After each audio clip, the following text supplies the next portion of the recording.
Bismillahirrahmanirrahim. Assalamualaikum warahmatullahi wabarakatuh. Alhamdulillahilladzi hadana lihada wa ma kunna lillahtadi laula an hadanallahu may yahdillahu fala mudilla lahu wa may yudlil fala hadiyalah. Wassalatu wassalamu ala Muhammadin la nabiyya ba'dah wa ala alihi wa sahbihi wa man tabi'ahu wa wala, amma ba'du. Puji syukur kita haturkan kepada Allah Subhanahu wa ta'ala, karena berkat rahmatnya lah hingga saat ini kita masih diberikan kesehatan. Salawat serta salam semoga akan selalu senantiasa tercurahkan, terlimpahkan kepada junjungan kita Nabi besar Muhammad SAW, sebab lewat perantara beliau lah kita bisa mengenal agama yang hak, yaitu dinul Islam. Saudaraku sekalian yang dirahmati Allah, kisah Nabi Ibrahim dan Ismail merupakan salah satu keluarga dalam Al-Quran yang memiliki kisah menakjubkan, terutama bagaimana sebagai seorang ayah rela mengorbankan Ismail, anaknya, demi mengikuti perintah dari Allah. Bahkan darinya lahir banyak nabi, hingga kemudian dirinya dijuluki sebagai bapak para nabi. Dalam membangun keluarga, Nabi Ibrahim merupakan sebuah suri tauladan. Di antara banyak hal yang harus diteladani dari beliau adalah persoalan kepemimpinan. Selain sudah tak diragukan lagi akan kesolehan dan ketaatannya, Nabi Ibrahim merupakan sosok yang sangat tegas.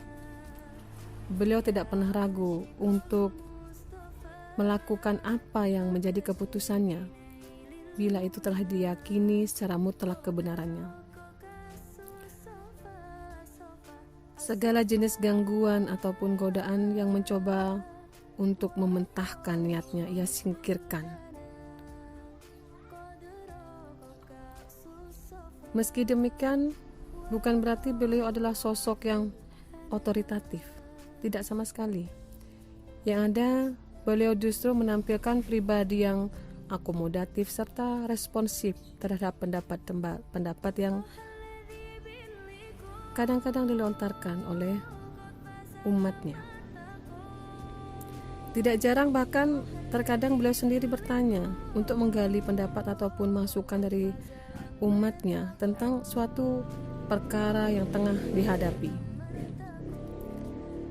Dua karakter ini bisa kita temukan ketika datang perintah Allah Subhanahu wa ta'ala untuk menyembelih anak sematawayangnya, yaitu Ismail. Sebagai nabi dan rasul utusannya yang sekaligus sebagai ayah dari Ismail, sejatinya bisa saja Ibrahim secara diam-diam mematahkan perintah Allah tersebut. Namun nyatanya beliau justru mendiskusikan dan meminta pendapat dari anaknya. Ini mencerminkan bahwa Ibrahim bukanlah sosok pemimpin yang otoriter. Kemudian terkait dengan ketegasan beliau, lihatlah apa respon beliau ketika hendak menyembelih Ismail.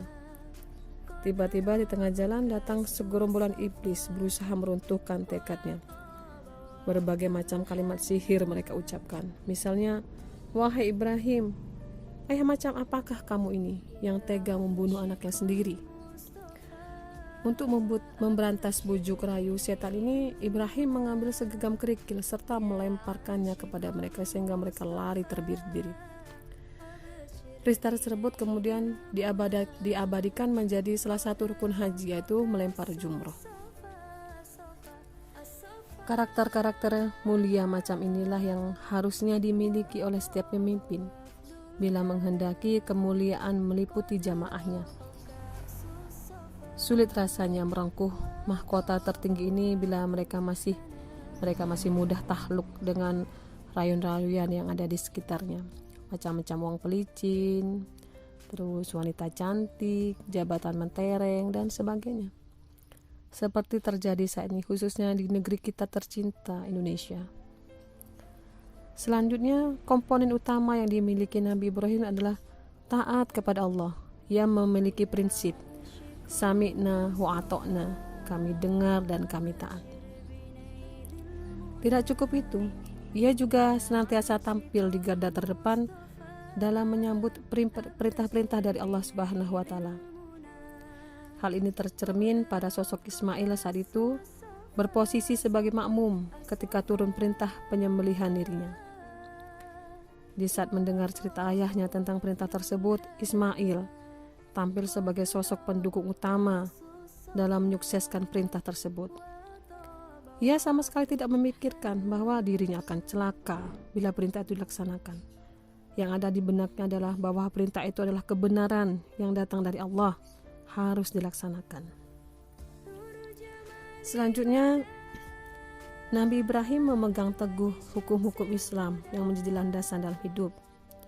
Dalam menjalankan tugas-tugasnya, Nabi Ibrahim senantiasa berlandaskan pada wahyu Allah. Karena itu, seberat apapun ujian yang menerpanya, selalu bisa dilewati dengan sukses. Saudaraku seiman yang dirahmati Allah, inilah di antara pelajaran yang bisa kita petik dari keluarga Nabi Ibrahim yang dengannya telah mampu merengkuh kemuliaan di dunia dan di sisi Allah Ta'ala. Semoga Allah Ta'ala mempermudah langkah kita. Amin, Allahumma amin.